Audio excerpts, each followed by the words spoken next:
Hi everybody, how you doing? Welcome to this tutorial. Today we're going to be talking about character design.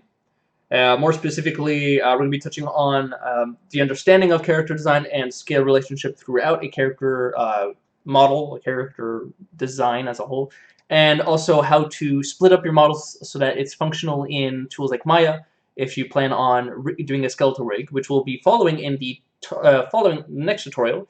Next tutorial will cover rigging a character that we've made in Cubicle to work in Maya, so that you can then, in the third tutorial, animate that character with the correct rig. This tutorial is probably going to be about 10 minutes long. The rigging one could be about 30 minutes. It might be long. It could be short. Depends on the complexity that we want to go about that. And then the last one regarding animation might actually be quite short, probably just 10-15 minutes. So it all depends. It all depends on what kind of animation I want to explain to you guys. But either way, so today I'm going to be talking about the first thing is character design and relationship of scale. So one thing, this is a little pyramid thing I got here, which explains to you pretty blatantly the understanding or relationship of sizing across a character, importance rather, across a character. This is something I like to use to model my stuff. So as you can tell, these two have an obvious level of importance. Both of them being the head. The head is the important part of the characters. This one less so. It's a lot more discreet. I put a lot more importance on the actual just completeness of the character, but we can understand the importance being at the head because of the colors that are used in the model. An easy way to put it would be this pyramid here. It's a three-tiered system where you would try to understand, okay, small, medium, and large. Small being the least important, medium being, it's important, but it's not too important, and large being the most important factor of your game.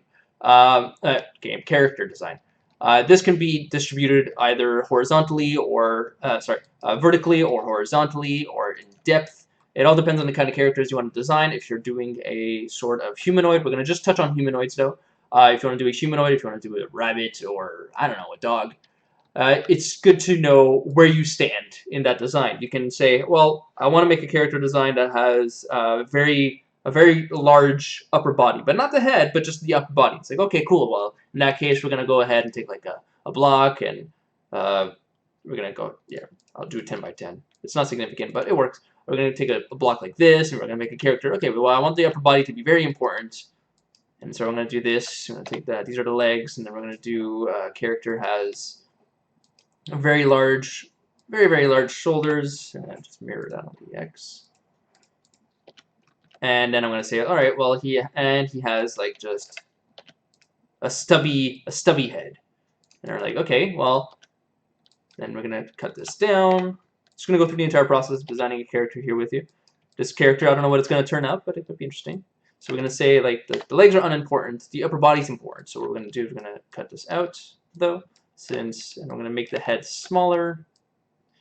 Interestingly enough, I would like if the head is a little bit more pushed back. He has a big chest, just a big chest like that.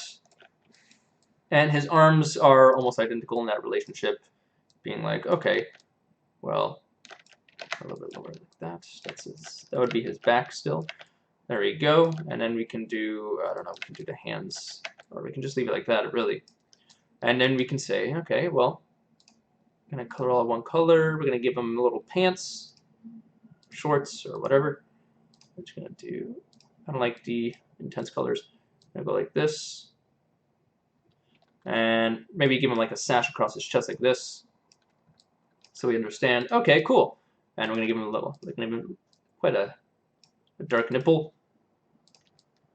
He's a buff dude. And we can give him white eyes or black eyes or something like that. So we understand that this character now, I'm going to do a darker luminance. So, alright, his design as a whole has more importance on the chest. So we would say the way this distribution would be something like this, where you would have medium, large, and small. Feet have little importance, the upper body has a lot more importance, and the head has, well, not as much importance, but it's still significant. We can just do this to highlight the armpits if we want. Gonna do that. Wrong button. There you go. Alright, cool. There we go. We got ourselves a character, a little sumo dude. Heck, I can even try to animate that in Maya if I wanted to. So there you go. So that's a good understanding of how you want to do relationship of scale. We can, if you want to make it more clear, we can try another one, another 10 by 10, just to show that with the same exact amount of cubes or block size, you can get yourself a completely different character design. So we can get our, let's try to do someone that has a, I've never tried this before, but I'm going to do a medium head, small body, large lower section. So whatever that would mean, really. I'm not sure. We're going to see. So I might have to do that. This is funky. I don't know what I'm doing. But oh yeah, actually, no, that's a good idea. So if I were to do, it's almost like a creeper. Or the feet can be, actually, no, that's good. Understanding that all of this this exaggeration can be applied in various ways. It's a lot harder on it's a lot harder in 2D to emphasize importance of an element if you're not going to use the full depth. Like you have to draw. It's a lot. I would say it's a lot harder to design characters in 2D than it is in 3D. 3D, you can make use of the Z-axis to also say like, hey, this is large. It's significantly large in every direction, rather than 2D. You only have 2 points of directions to say this. So we can do this. We can say this character has big feet like that. I have no idea. Oh god, it just really looks like penis. Right, never mind.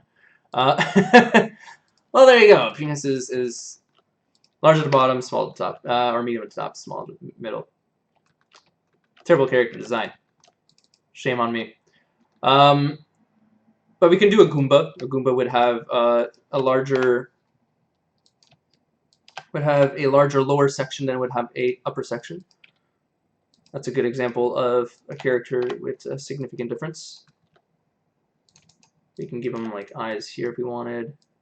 That way we can do like little black eyes, then big feet.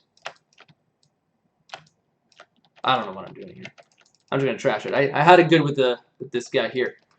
Anyways, this is also another thing where you can have character designs that are just straight up simple, where you can put the emphasis, like here, the emphasis is on the head and on the legs. The body has less of an emphasis. It's just eh. The legs are a lot longer. The head is smaller, but it's separated. And that separation here makes a significant difference. It really tells you like, oh, this is not only is it a head, is it very obviously a head. You can tell it's a head without me having to color it. When I was doing the sumo guy, you can't really tell that's a head until I start coloring it in. So it's important to know that you can do varying character designs just using this principle. And now I'm going to explain to you guys these characters here. So this one here, this is going to be important for the next section, which is going to be about rigging, is when you're making your characters, be sure that you're splitting. You can model it all in one block if you want. I suggest not to. I suggest you model everything in parts. That way, when you can animate it in Unity, animate it in Maya, which then goes in Unity, it'll all be separated elements, which can then be rigged and all that stuff. So what you're going to want to do is create separation in the hands, elbows, and or arms, and then shoulders. Shoulder, arm, hand is what I would usually use as like tiers of importance. It's always good to just make it 3 tiers. 3 tiers is all that's needed across the board. So you can do head, body, lower body, or head, upper body, that includes arms, lower body, that includes waist. And then with the arms, you would do shoulder, arm, hand. With the legs, you would do waist, knees, feet. You wouldn't do your thigh, you wouldn't do the thigh, knee, and calf. That's unnecessary. That's going a little bit overboard. However, I've done it in this kind of character design here. And that's because of the scale of the game is a lot larger, where the world is 1-to-1. So making it as humanoid as possible is important. And that's where you start realizing that character design can say a lot about a game and a lot about a world that you're living in. Whereas this one was more fantasy, so in terms of scale and relationship to world objects, the character doesn't need to be exactly a human proportion character. You can have a large head, They can have fat hands and small feet. Doesn't really matter too much. Because in this game, the game is focused around boxing, so around punching people. So the hands become the parts that stick out. The head here is also important because you want to go for the head. Hitting the head is what's important, so you want to make the head stick out in this design. And then the feet are small because they don't matter as much, but they still matter. They still matter. Reason for the separation again, right here. But yeah, so I would suggest you guys can design either something tiny like this, or you make something like this, where you have only the important elements. Hands, feet, body, head. No arms, no legs, no obvious legs that you need to create in layers like this one here, and then rig it all together. That gets a lot more complicated for yourselves. The rigging, however, is going to be the same as in these two. The amount of bones in the rig are going to be nearly the exact same because that's what's needed for a human rig. That way you can do human animations with the proper human body bending.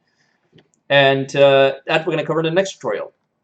But this is just a base principle on character design. I hope you learned a lot.